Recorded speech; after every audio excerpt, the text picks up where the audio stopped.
Hey guys, this is how you make an Uzbek plov. So this is fat, or better yet, lamb fat.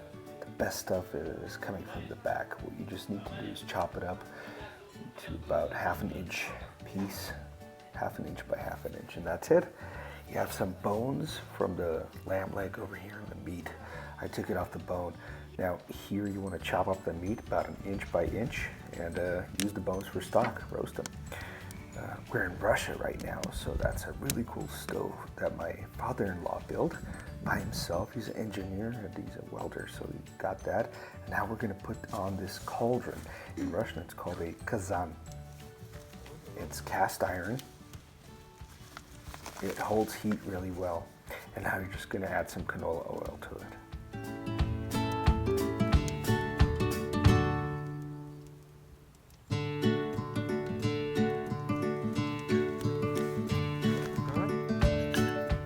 There's that fat that you guys chopped up.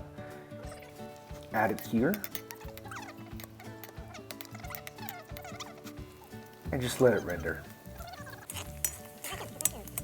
Keep going. You'll notice that the amount of canola that you added, it's gonna double that because the fat is seeping into the oil. And what you're getting is these crispy kind of like pork rinds or Frito-Lay potato chips, Frito-Lay chips. I was really cold, so we got a bottle of vodka and put it on ice, or better yet, the snow. And then, yeah, there's the meat that you chopped up. Add all of the meat to the oil. Mix it up. Always remember to season. Salt and pepper, salt and pepper.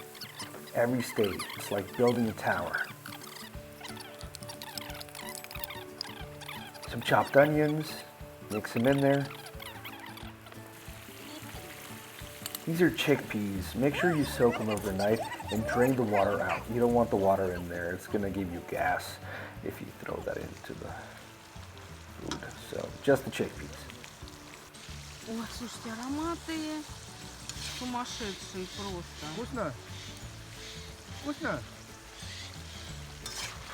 Я думаю, что я буду Mixing it in there. The smells are incredible, but there's much more to come. So these are batane, or long, thick cut carrots like you would cut for kids when they're going outside, for example. Look at the colors on that. Some people use white carrots, some use purple carrots. The cheapest ones, of course, are orange ones. Always remember to salt and pepper. Always remember to season. Now these are plov mixes, so that's just going to be ground cumin, paprika, coriander seeds, ground, turmeric, yellow stuff, or curcuma, and these barberries. Now they're really, really tart, and this powder includes them, but you don't have to have them in the powder. These are dried barberries right here. I've never heard of them before, but they're really popular in Iranian, Central Asian, Middle Eastern cooking. They're really, really tart and yummy, but they go really well in there. So if you don't have those, just use cranberries or currants. Cover with boiling water. Make sure it's hot and boiling.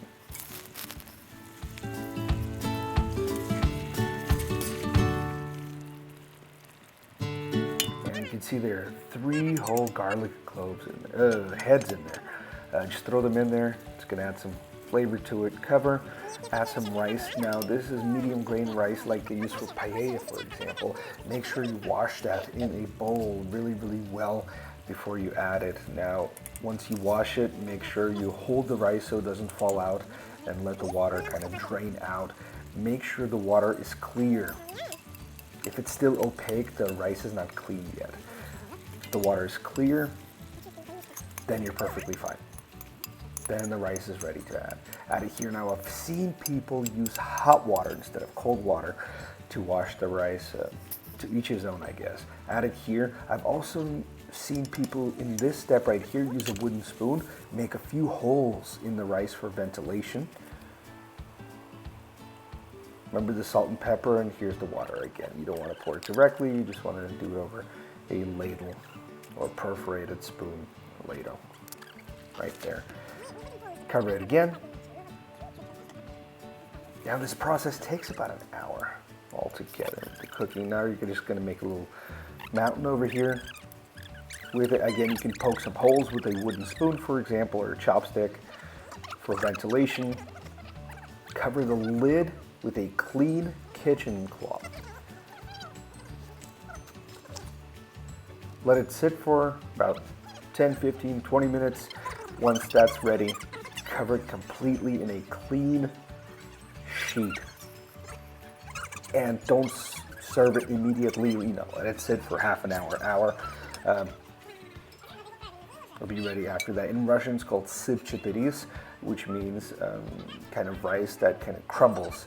And you can see right here, of course, the rice grains themselves don't break down, but they separate really, really well. So you really want to kind of fluff that rice up with a fork or use a spoon, but that's really delicious. You have no idea how amazing that smells. And always remember that if you're going to do family size or individual portions, whatever you want to do, you're serving it for your friends and family, remember to decorate it. So you want to add a little bit of some coriander or cilantro leaves on top, some chopped peppers just for color, you want some red there, green, etc.